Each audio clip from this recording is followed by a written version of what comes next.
Hello everyone, मैं विनोद तोमर। अच्छा, last class में हमने कुछ सीख लिया है मैट्रिक्स से रिलेटेड चीज़ें।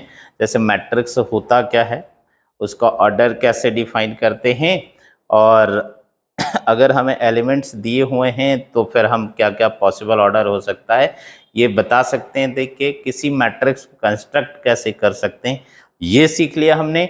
और इक्वलिटी कैसे डिफाइन करते हैं ना दो मैट्रिक्स का, ये भी सीख लिया हमने। अच्छा, आज हमने कहा था कि कुछ हमारे पास डेफिनेशंस हैं। इन डेफिनेशंस काफ़ी इम्पोर्टेंट हैं। ये जो है हमें मतलब कंपल्सरली आना चाहिए, है ना, तभी जो है आगे चीज़ों को प्रोसीड कर पाएंगे। तो आज हमारा जो बेसिक का मोटो है वो डेफिनेशन सीखना है। तो टॉपिक तो हम लोग मैट्रिक्स और डिटर्मिनेंट कर ही रहे हैं। मैट्रिक्स एंड डिटर्मिनेंट, यही अपना टॉपिक है। अच्छा, आज हम डेफिनेशंस को सीखने की कोशिश करते हैं, और ये डेफिनेशन में का काफ़ी इंपॉर्टेंट है। तो सबसे पहला जो डेफिनेशन है अपने पास वो ये है कि हॉरिजेंटल मैट्रिक्स क्या होगा। हॉरिजेंटल मैट्रिक्स, हॉरिजेंटल मैट्रिक्स, है ना। हॉरिजेंटल मैट्रिक्स मतलब हॉरिजेंटल मैट्रिक्स को हम लोग कैसे डिफाइन करें, है ना। तो अगर कुछ ऐसा होता है हमारे पास जिसमें रो जो है वो कम है और कॉलम्स क्या हैं, ज़्यादा हैं।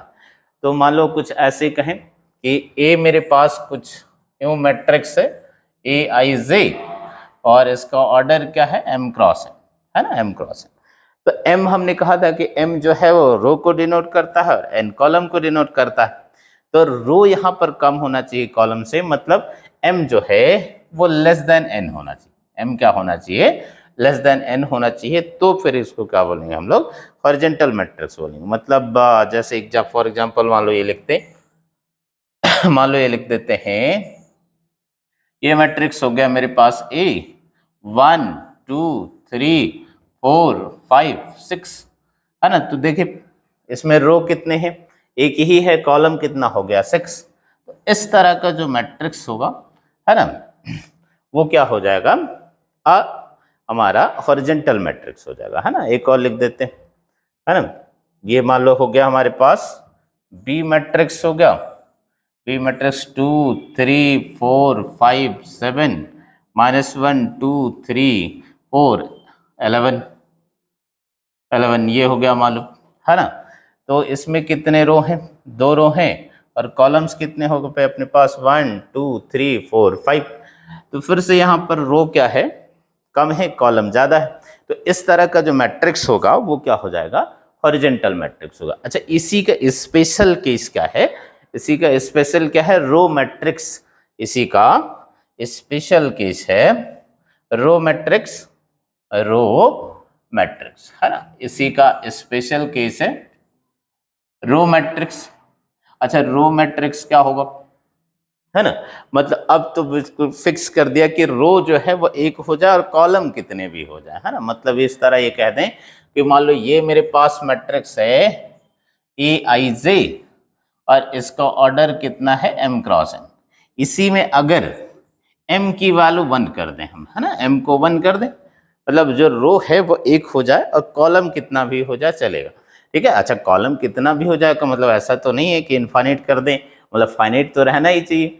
तो कॉलम जो है कितने भी हो जाए, है, लेकिन वो फाइनाइट हो नंबर में। तो इस तरह का जो मैट्रिक्स होगा उसको रो मैट्रिक्स कह देंगे। मतलब फॉर एग्जांपल मान लो ये लिखूं मैं कि ये मेरे पास है ए, कुछ ऐसा हो गया 1 2 3, ये हो गया। तो इसमें रो एक है और कॉलम कितने हैं, 3, है ना। तो ये क्या हो गया, रो मैट्रिक्स हो गया। इसको क्या बोलेंगे, रो मैट्रिक्स बोलेंगे। मतलब रो मैट्रिक्स से क्या सेंस है अपना, जिसमें रो एक होना चाहिए और कॉलम कितना भी हो जाए, कॉलम कितना भी हो जाए। अच्छा, नेक्स्ट लिखते हैं, तीसरा क्या होगा, vertical matrix. Vertical, vertical matrix, है ना। वर्टिकल मैट्रिक्स क्या होगा, आप मान लो ये मैट्रिक्स है अपने पास ए I J, A I J M cross N. अब यहां पर क्या हुआ, यहां पर क्या होना चाहिए, जो कॉलम है वो रो से कम होना चाहिए। मतलब एन जो है वो लेस देन एम होना चाहिए। एन क्या होना चाहिए, लेस देन m होना चाहिए। तो जैसे मान लो ये लिख देते हैं, फॉर एग्जांपल मान लो ये लिख दिया, यहाँ पर मान लो ऐसे लिख दिया a 1 2 3 4 5 6। तो अगर यहाँ पर काउंट करें हम लोग तो रो कितने हो गए 1 2 3 है ना, और कॉलम कितने हो गए 2 है ना। तो दिख रहा है कि n जो है वो m से कम, n क्या है m से कम है, मतलब ये वाला क्या हो गया कॉलम मैट्रिक्स हो गया, ये वाला क्या हो गया कॉलम मैट्रिक्स। तो इसी का स्पेशल केस क्या हो जाएगा, इसी का स्पेशल केस क्या हो जाएगा कॉलम मैट्रिक्स, इसी का स्पेशल केस क्या हो गया कॉलम मैट्रिक्स है ना। कॉलम मैट्रिक्स मतलब कॉलम एक हो जाए, रो कितना भी हो जाए, बस फाइनाइट होना चाहिए नंबर में अब की बार है ना। तो कुछ ऐसा कह दें कि मान लो ये मैट्रिक्स मेरे पास है ए I J m cross n है, बस इसी में हम लोग क्या कर दें, इसी में n को फिक्स कर देते हैं, n की वैल्यू 1 कर देंगे। अगर n को 1 कर देंगे तो फिर ये मैट्रिक्स क्या हो जाएगा कॉलम मैट्रिक्स हो जाएगा। ये बात समझ गए हम है ना, क्या हो जाएगा कॉलम मैट्रिक्स हो जाएगा। हाँ जैसे फॉर एग्जांपल मान लो ये लिख दिया है ना, एग्जांपल ये लिख दिया ए मैट्रिक्स मान लो ऐसे लिख दिया 1 2 3 4। तो दिख रहा है रोज कितने हैं 4 और कॉलम कितना है 1। तो कितना ऑर्डर हो गया 4 क्रॉस 1। तो ये क्या हो गया कॉलम मैट्रिक्स, ये क्या हो गया कॉलम मैट्रिक्स। तो रो मैट्रिक्स का मतलब जिसमें रो एक होगा वो रो मैट्रिक्स हो गया। कॉलम का मतलब क्या हुआ जिसमें कॉलम एक हो और रो जो है वो कितने भी हो जाए, बस नंबर में फाइनाइट होना चाहिए है ना, नंबर में फाइनाइट हो जाए तो क्या हो जाएगा ये कॉलम मैट्रिक्स हो जाएगा। अच्छा नेक्स्ट डेफिनेशन पे जाए तो बहुत ही इंपॉर्टेंट।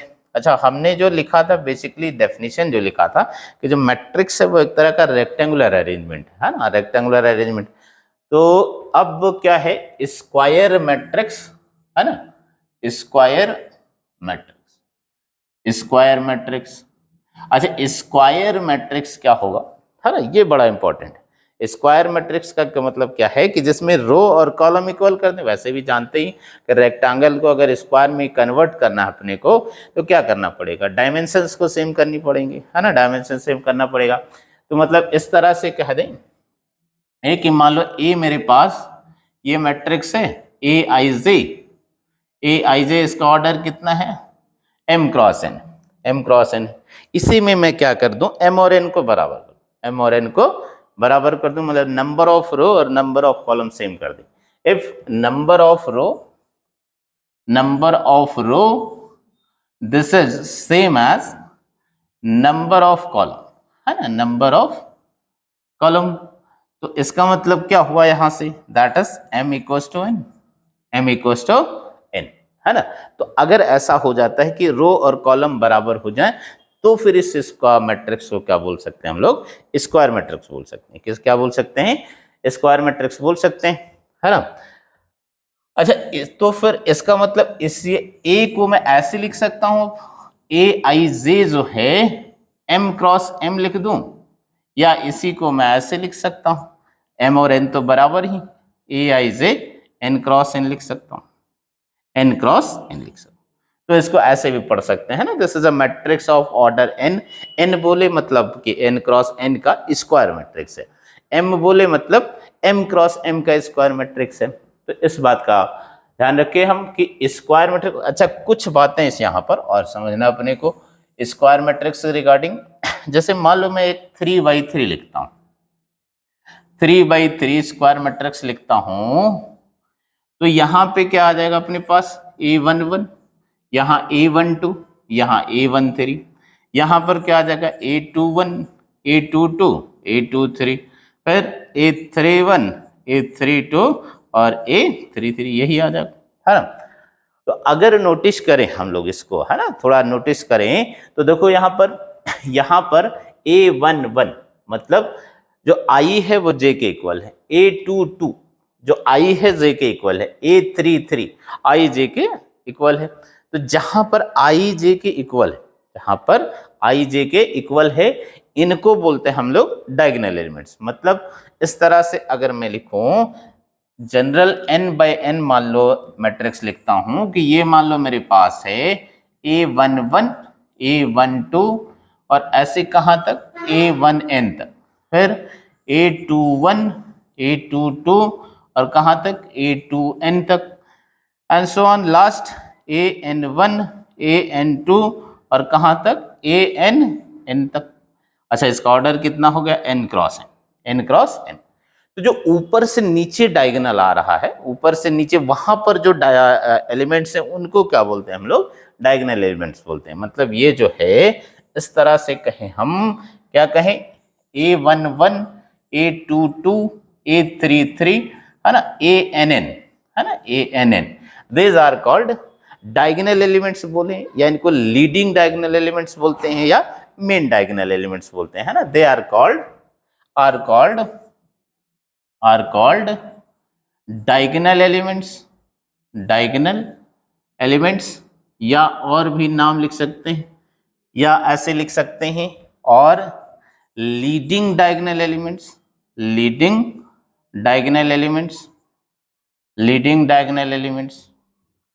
या ऐसे बोल सकते हैं मेन डायगोनल एलिमेंट्स, और मेन डायगोनल एलिमेंट्स, है ना, मेन डायगोनल एलिमेंट्स। ये बात समझ गए हम, मतलब फिर से एक बार समझते हैं, है ना, कि जो डायगोनल ऊपर से नीचे आ रहा है, वहां पर जो एलिमेंट है, मतलब जहां पर आई जे के इक्वल है, उनको क्या बोलते हैं हम लोग, डायगोनल एलिमेंट्स बोलते हैं। जो जहां पर जो ऊपर से नीचे आ रहा है उनको बोलते हैं हम लोग डायगोनल, मतलब A11, A22, ANN, जहां पर आई क्या है, जे के इक्वल है, वो क्या है, डायगोनल एलिमेंट्स। मतलब अगर मैं लिखूं तो ऐसे लिख सकता हूं इन वन वर्ड्स, कैसे, where I equals to J. Diagonal elements का मतलब है जहां पर आई और जे क्या है, बराबर, आई और जे क्या है, बराबर हैं, इनको क्या बोलते हैं हम लोग, डायगोनल एलिमेंट्स। इनको क्या बोलेंगे, डायगोनल। अच्छा, इसी के रिस्पेक्ट में एक ये टर्म है, वैसे थोड़ा आगे भी समझेंगे इसको, कि मान लो ये मेरे पास मैट्रिक्स है, ए ऐसे लिख दे, A11, A12, है ना, A1n, फिर A21, A22, A2n, और A and so on, sorry, A21 and so on, AN1, AN2 और ANN, है ना, ये हो गया। तो यहाँ पर जो डायगोनल्स पे एलिमेंट्स हैं, जो मेन डायगोनल है हमारा, हमने कहा इसको क्या कहेंगे हम लोग, मेन डायगोनल कहेंगे, जहां पर आई जे के इक्वल है, वो क्या कहलाएगा, मेन डायगोनल एलिमेंट्स कहलाएंगे, है ना। तो अगर मैं इसी के रिस्पेक्ट में एक ये टर्म डिफाइन करते हैं, trace of matrix, trace of matrix, तो ये क्या होता है, पहली बात तो स्क्वायर मैट्रिक्स होना चाहिए, है ना। किसी स्क्वायर मैट्रिक्स के लिए जो डायगोनल के एलिमेंट्स हैं उनको सम कर देंगे तो क्या आ जाएगा, ट्रेस आ जाएगा। तो क्या लिख दें, for a square matrix, for a square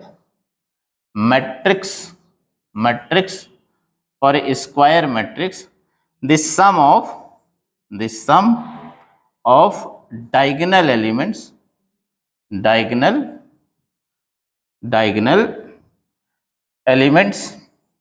है ना, is called trace of matrix, है ना, trace of matrix। ये बात समझ रहे हैं। तो अगर हम किसी स्क्वायर मैट्रिक्स का, मतलब स्क्वायर मैट्रिक्स होना चाहिए, उसके डायगोनल एलिमेंट्स को हम लोग सम कर देंगे तो उसको क्या बोलते हैं, ट्रेस बोलते हैं। मतलब यहां पर मैं अगर लिखूं तो ट्रेस ऑफ ए कैसे आ जाएगा, ट्रेस ऑफ ए आ जाएगा A11, A22, A33 and so on, ANN, ये आ जाएगा। अच्छा, इसी को मैं सिग्मा नोटेशन में कैसे लिख सकता हूं, AI is running from 1 to n, AII ऐसे लिख सकता हूं, है ना, AII इस तरह से लिख सकते हैं। तो जैसे मान लो मेरे पास ये एक छोटा सा इलस्ट्रेशन, ऐसे कहें कि मान लो मेरे पास A कुछ ऐसे है, 1 2 3 4 5 6 7 8 9, मान लो यही मैट्रिक्स है ना, 3 by 3 है।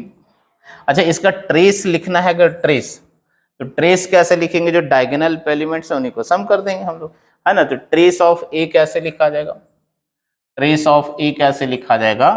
1 + 5 और +9, 1 + 5 + 9, so this becomes what? 1 + 5 + 9 कितना हो गया? 6 + 9 that is 15, है ना। कितना हो गया? 15।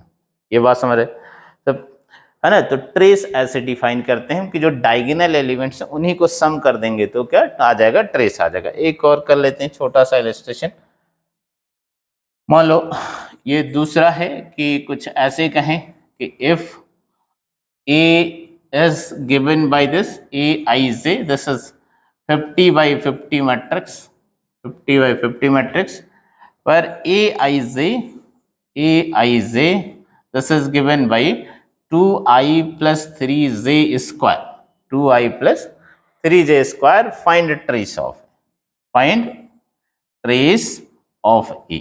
मान लो ये कह देता है कि ट्रेस लिखना है इस मैट्रिक्स के लिए, ठीक है ना। तो कितना है आई, मतलब क्या मैट्रिक्स का ऑर्डर क्या है? 50 by 50, है ना। तो हमने क्या लिखा, जैसे क्या लिखा था कि आई की वैल्यू कहाँ से कहाँ तक जाना चाहिए? 1 से लेके n तक जाना चाहिए, 1 से लेके n तक, है ना। तो यहाँ पर ट्रेस लिखना है अपने को। जो ट्रेस का मतलब क्या हो जाएगा? ट्रेस ऑफ ए क्या हो जाएगा? ट्रेस ऑफ ए हो जाएगा सिग्मा आई इक्वल्स टू 1, है ना, 250 हो जाएगा। ए आई आई यही हो जाएगा, ए आई आई।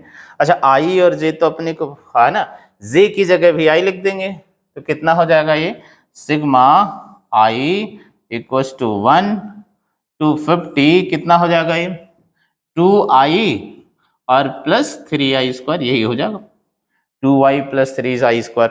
जे की जगह पे आई लिख दिया जाए। अच्छा, अब देखो मतलब सिग्मा तो हम अलग अलग लिख सकते हैं, तो सिग्मा को अलग अलग लिख देते हैं। तो सिग्मा को अलग अलग लिख दिया तो कैसा हो जाएगा? 2 सिग्मा आई इक्वल्स टू 1, 250 आई हो गया प्लस 3 बाहर लिख लिया, आई इक्वल्स टू 1, 250 i² हो गया, ये हो गया, ठीक है। अच्छा, ये तो जानते हैं हम लोग कि एक से लेके मतलब अगर इसको लिखेंगे तो ये कितना आ जाएगा? अगर इसे लिखें हम लोग तो कितना आ जाएगा? 2, ये कितना होगा? 1 + 2 से लेके कहाँ तक? 50 तक, सॉरी ये कितना हो गया? 50 तक। अच्छा, ये वाला कितना हो गया? 3, 1² 2² 3² से लेके कहाँ तक? 50² तक। अच्छा, ये तो जानते हैं कि 1 से लेके n तक नेचुरल नंबर का सम कितना आ जाता है? n + 1/2, और उनके स्क्वायर्स का सम n + 1 2n + 1/6। तो कितना आ जाएगा ये? अगर इसको लिखें तो हम लोग कितना आ जाएगा? 2, ये कितना हो जाएगा? 50 × 51/2 प्लस ये वाला कितना आ जाएगा? 3, 50 51। अच्छा, 2 को 50 से मतलब 2 × n + 1 कितना आ जाएगा? 2 × 50 और +1/6, है ना। अच्छा, यहाँ पर अगर कोई प्रॉब्लम है तो ये वाला रिजल्ट हम लोग यूज कर रहे हैं कि 1 से लेके n तक नेचुरल नंबर का सम कितना होता है? n + 1/2 होता। ये पहला यूज किया हमने। दूसरा 1² 2² 3² से लेके n² तक, सॉरी n² तक अगर ये वाला सम लिखते हैं तो ये आता है n + 1 और × 2n + 1/6, है ना। यही यूज किया हम लोगों ने, ये यूज किया। तो ये दोनों जगह, एक जगह पहला वाला, दूसरा ये हो गया। अच्छा, तो दिख रहा है कुछ तो कॉमन आ जाएगा यहाँ पर, है ना। ये 3 से कैंसिल कर सकते हैं, 2 आ जाएगा। तो 50 51/2 यहाँ पर भी, 50 51/2 यहाँ पर भी, तो ये कॉमन ले लेते हैं फिलहाल। तो कितना आ जाएगा अपने पास? 50 51/2 कॉमन ले लिया। अच्छा, यहाँ कितना बचेगा? 2।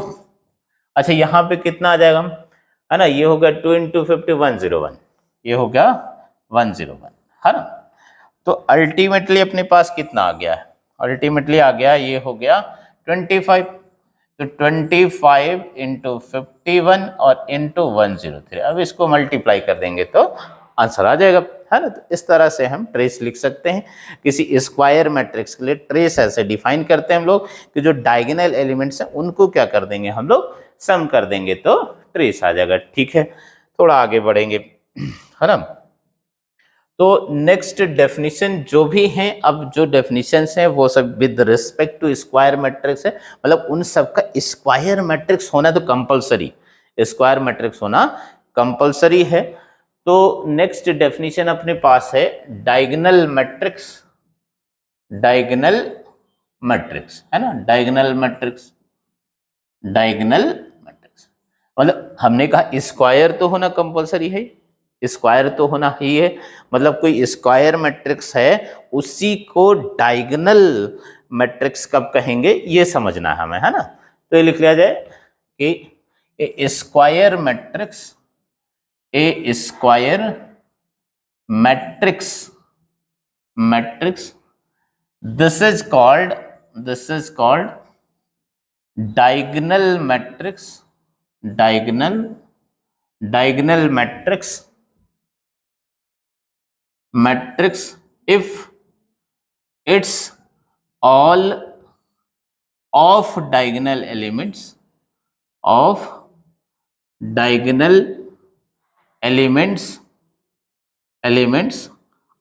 zero, है ना।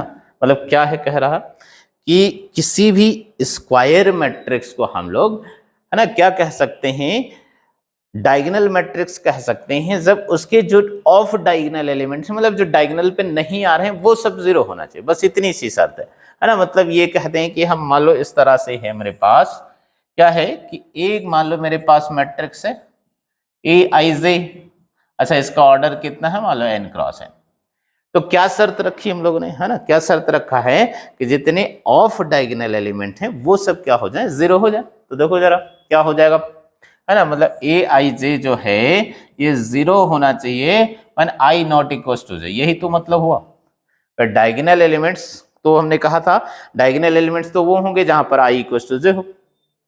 तो ऑफ डायगोनल एलिमेंट से क्या मतलब, हमारा ऑफ डायगोनल एलिमेंट्स का मतलब जहां पे आई इक्वल टू जे नहीं है, आई इक्वल टू जे नहीं है। अच्छा सॉरी, डायगोनल एलिमेंट्स पे कोई कमेंट नहीं है, मतलब डायगोनल एलिमेंट्स जीरो हो भी सकते हैं और नहीं भी हो सकते हैं, उन पे कोई कमेंट नहीं किया है, सिर्फ इतना ही है कि जो ऑफ डायगोनल एलिमेंट है they should be zero, they should be zero. तो लिख लेते हैं एक नोट करके छोटा सा कि जो डायगोनल एलिमेंट्स हैं, है ना, डायगोनल एलिमेंट्स हैं, डायगोनल एलिमेंट्स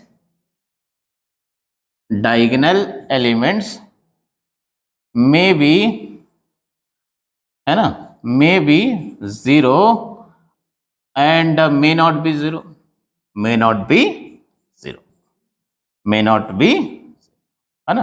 मतलब जो डायगोनल एलिमेंट्स हैं उन पे तो कोई कमेंट किया नहीं हमने, मतलब वो जीरो हो भी सकते हैं और नहीं भी हो सकता है ना, जीरो हो भी सकते हैं और नहीं भी हो सकते हैं।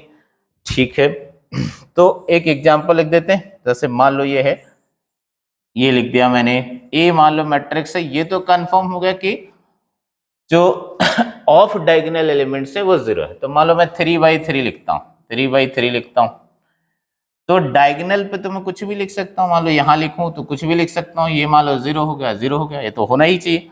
अच्छा यहाँ पर ऑफ डायगोनल एलिमेंट है, जीरो होना चाहिए, यहाँ पर मान लो यहाँ पर भी जीरो लिख देते हैं, चलेगा, है ना, ये तो जीरो होना ही चाहिए। अच्छा ये जीरो हो गया, जीरो हो गया, यहाँ पर कुछ भी लिख सकते हैं, 5 लिख दिया, है ना। मतलब ऑफ डायगोनल एलिमेंट तो कंफर्म जीरो होना चाहिए, है ना, उसमें तो कोई डाउट नहीं, ऑफ डायगोनल एलिमेंट तो सारे जीरो होने चाहिए।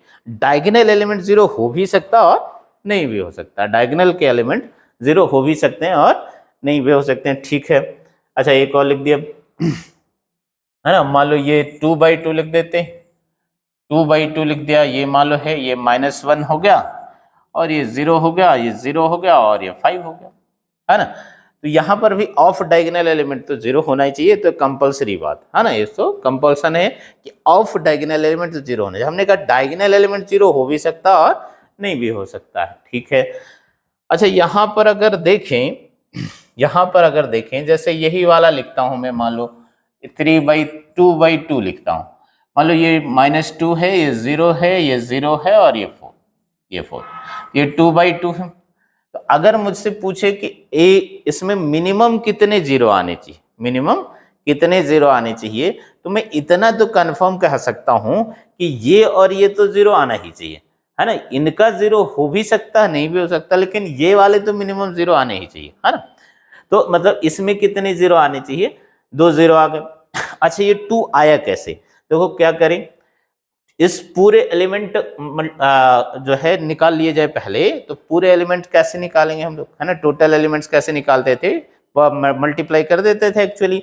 तो टोटल कितने एलिमेंट्स आएंगे, 2 इंटू 2, उसमें से जो डायगोनल के एलिमेंट्स है उसको माइनस कर दो, है ना, डायगोनल के एलिमेंट्स माइनस कर दो, मतलब 2 इंटू 2 करता तो 4 और -2 तो कितना आता, 2 आ जाता, मतलब मिनिमम 2 तो जीरो होना ही चाहिए, मिनिमम 2 तो जीरो होना ही चाहिए, है ना। ऐसे मान लो 3/3 लिखते हैं, है ना, 3/3 लिखते हैं, मान लो ये है अपने पास, है ना, -1 0 0 2 0 सॉरी 0 0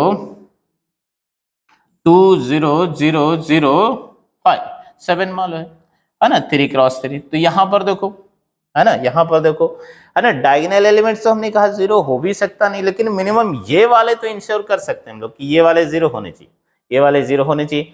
तो मिनिमम कितने जीरो आने चाहिए, है ना, इसमें दिखाई दे रहा 6। अच्छा हमने कहा कैसे निकालें, टोटल, टोटल कितने एलिमेंट्स हैं, total elements minus diagonal elements, diagonal elements, है ना, ये माइनस कर देंगे तो क्या आ जाएगा, मिनिमम नंबर ऑफ जीरोज आ जाएगा, minimum, minimum number of zeros आ जाएगा, मिनिमम नंबर ऑफ जीरोज आ जाएगा।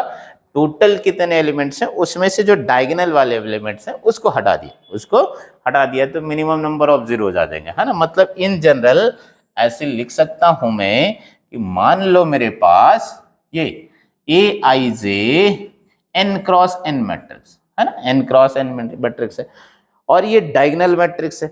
ये क्या है, डायगोनल मैट्रिक्स है, ये गिवन है अपने को कि क्या है, ये diagonal matrix, diagonal, diagonal matrix है। अगर ये डायगोनल मैट्रिक्स है ना, क्या है, डायगोनल मैट्रिक्स है, तो मिनिमम कितने जीरो आएंगे तो बता सकते हैं। तो मिनिमम नंबर ऑफ जीरोज क्या आ जाएंगे, मिनिमम नंबर ऑफ जीरोज, है ना, जीरोज कितने हो जाएंगे, एन स्क्वायर माइनस एन हो जाएगा, एन स्क्वायर माइनस एन हो गया, ये बात समझ गए। अच्छा दूसरी बात ये जरा देखो, फिर से एक बार लिखते हैं कि मान लो ये मैट्रिक्स है मेरे पास 2/2 है, -1 0 0 5। अच्छा इसमें अगर मैं पूछूं कि मैक्सिमम कितने डिस्टिंक्ट एलिमेंट आ सकते हैं, तो एक तो डायगोनल पे जितने एलिमेंट हैं वो सब डिस्टिंक्ट हो सकते हैं, है ना। अच्छा बाकी जगह तो कंफर्म है जीरो है, बाकी जगह कंफर्म है जीरो है, मतलब एक तो डायगोनल को हटा के जीरो, तो जीरो तो एक ही तरह का होगा सब जगह, तो एक तो वो हो गया। अरे डायगोनल पे सारे डिस्टिंक्ट आ सकते हैं, इसका मतलब कितना आ सकता है यहाँ पर 3, यहाँ पर कितना आ सकता है 3। तो अगर मैं n n/n लूं तो डायगोनल पे कितने एलिमेंट आ जाएंगे n, और एक जीरो वाला तो कितना हो जाएगा n+1। तो अगर मेरे पास ये मैट्रिक्स है ए आई जे, है ना, मान लो ये है ए आई जे, क्या है, n क्रॉस है, क्या है, n क्रॉस n है, n क्रॉस n। अच्छा तो यहां पर हमने कहा कि अगर ये डायगोनल मैट्रिक्स, ये क्या है, डायगोनल मैट्रिक्स है ना, ये तो समझ ही गए हम, डायगोनल सॉरी डायगोनल मैट्रिक्स है, डायगोनल मैट्रिक्स है, तो मैक्सिमम डिस्टिंक्ट एलिमेंट कितने आ सकते हैं, मैक्सिमम डिस्टिंक्ट एलिमेंट क्या हो सकता है, डिस्टिंक्ट एलिमेंट क्या हो सकता है, n+1, है ना, कितना हो गया, n+1। तो इस पे एक इलस्ट्रेशन कर लेते हैं दोनों पे, है ना। मान लो मैं कहूं कि मेरे पास ये है for a 10x10 diagonal matrix, diagonal matrix, matrix find first minimum number of, minimum number of zeros, है ना, ये पहली बात क्या हो गया, मिनिमम नंबर ऑफ जीरो। अच्छा दूसरा क्या निकालना हमें, maximum distinct elements, maximum distinct maximum distinct elements, maximum distinct elements. तो जरा देखा जाए, है ना, मिनिमम नंबर ऑफ जीरोज क्या हो सकते हैं, मिनिमम नंबर ऑफ, ऑर्डर कितना है 10/10, तो हमने कहा कि मिनिमम नंबर ऑफ जीरोज कैसे लिखेंगे हम लोग, मिनिमम नंबर ऑफ जीरोज, है ना, कितना लिखेंगे, n स्क्वायर माइनस n, तो यहां पर क्या है हमारे पास 10 है, तो 10 स्क्वायर माइनस 10 मतलब 90 होगा, है ना, ये 90 होगा। अच्छा दूसरी बात, maximum distinct element, maximum distinct elements, है ना, एलिमेंट्स, तो वो कितने होंगे, है ना, n+1। अच्छा n+1 का मतलब 10+1 तो कितना आ गया 11। ये बात समझ गए, बात समझ गए। तो हम किसी डायगोनल मैट्रिक्स में मिनिमम कितने जीरो आएंगे वो इससे निकाल सकते हैं, मैक्सिमम कितने डिस्टिंक्ट एलिमेंट आएंगे ये निकाल सकते हैं। अच्छा एक और बात इसी के रिगार्डिंग, कि अगर ये मान लो मेरे पास डायगोनल मैट्रिक्स है, जैसे ये हो गया -1 0 0 5, यही, तो इसी को लिखने का मेरे पास एक और तरीका, ऐसे भी लिख दिया जाए डायगोनल, है ना, डायगोनल ऐसे लिख दिया -1 और 5, है ना, -1 5। अच्छा -1 5 कितने एलिमेंट दिखाई दे डायगोनल पे, 2, तो इसका मतलब जो ऑर्डर है वो कितना है 2x2, मतलब अगर मैं ऐसे लिख देता हूं उसका मतलब कि डायगोनल 1 2 3 4, तो इसका मतलब इसके डायगोनल एलिमेंट तो 1 2 3 4 है, उसका ऑर्डर कितना होगा 4/4। तो अगर मैं इसको उस तरह से लिखूं, अगर मैं इस तरह से लिखूं तो कैसे आना चाहिए, ये मान लो इसको ए नाम देता हूं, ए नाम देता हूं, तो ये कैसे आएगा, है ना, क्या हो जाएगा 1 0 0 0, फिर 0 2 0 0 0 0 3 0 0 0 0 4, है ना, ये मतलब है। तो अगर मैं ऐसे लिखता हूं n/n है, तो उस मैट्रिक्स को कैसे लिख सकते हैं, मतलब अगर ऐसे लिखें तो ऐसे लिख सकते हैं diagonal a1 a2 a3 and so on an, इसका मतलब ये n/n डायगोनल मैट्रिक्स लिखा हुआ है, n/n डायगोनल मैट्रिक्स लिखा है। तो आज यहीं तक करेंगे हम लोग, बाकी अगली क्लास में सीखेंगे, ठीक है। तो हमने आज जो सीखा है वो, है ना, बेसिकली 2-3 डेफिनेशन ही सीखा, बाकी नेक्स्ट क्लास में कुछ डेफिनेशंस हैं और कुछ और इलस्ट्रेशन करेंगे। आज यहीं तक, थैंक यू।